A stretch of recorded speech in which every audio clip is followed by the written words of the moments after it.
Assalamualaikum warahmatullahi wabarakatuh. Perkenalkan, nama saya Ervi Sulistiawati, NIM 206151113, kelas Tadris Bahasa Indonesia 3D, Fakultas Adab dan Bahasa, UIN Raden Mas Said Surakarta. Nah, kali ini saya akan membuat video untuk memenuhi tugas mata kuliah keterampilan menyimak. Nah, sebelum kita masuk ke materi metode keterampilan menyimak. Nah, apa sih itu menyimak? Menyimak adalah aktivitas berbahasa yang sangat menarik dalam diam.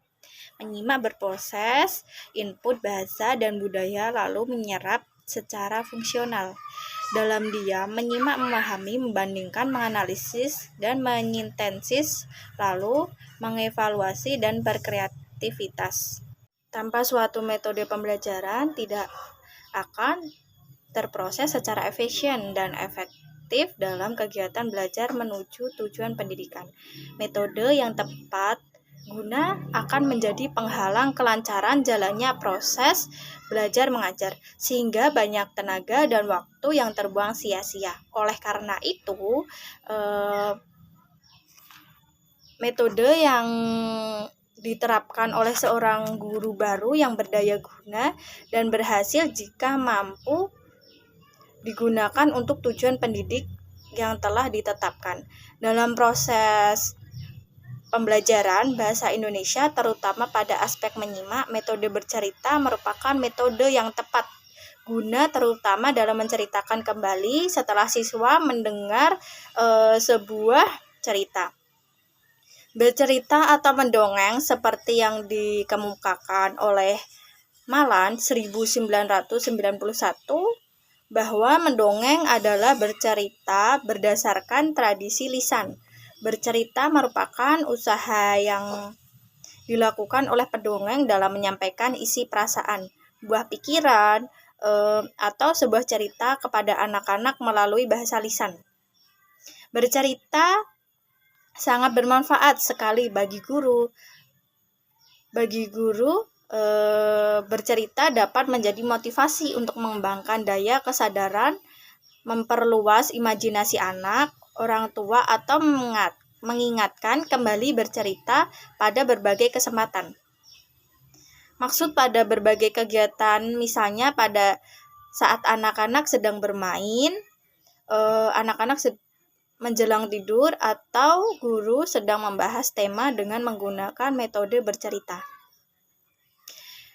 Hal yang paling utama bahwa bercerita dapat memperkaya wawasan yang dimiliki anak, berkembang menjadi perilaku insani yang dapat mempertimbangkan baik dan buruknya tindakan yang dilakukan. Bercerita dapat memberi berbagai pengalaman baru, termaksud di dalam masalah kehidupan yang ada di lingkungan anak-anak.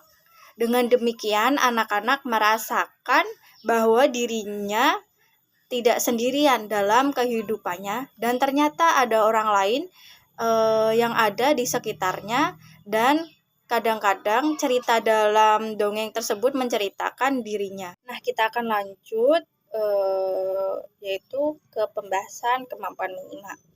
Kemampuan menyimak memiliki indikator sebagai berikut. A. Mampu menceritakan kembali isi cerita yang disimak atau didengar. B. Mampu memahami makna isi cerita yang didengar atau disimak. B. Mempergerakkan atau meniru gerakan yang terdapat di dalam cerita. D. Mampu menambah wawasan atau pengetahuan. E. Mengambil pelajaran atau hikmah dari cerita yang didengar atau yang disimak. Tambahan sedikit, menyimak itu memiliki tahapan sebagai berikut. A. Penerima. B. Pemahaman. C. Menginterpretasi. D. Mengevaluasi. E. Penanggapan. Nah, tadi sedikit metode keterampilan kemampuan menyimak. Nah, terima kasih yang sudah simak video saya. Bila ada salah kata atau pembahasan yang kurang tepat atau ada beberapa kalimat yang tidak mudah dipahami. Dari saya minta maaf yang sebesar-besarnya. Assalamualaikum warahmatullahi wabarakatuh.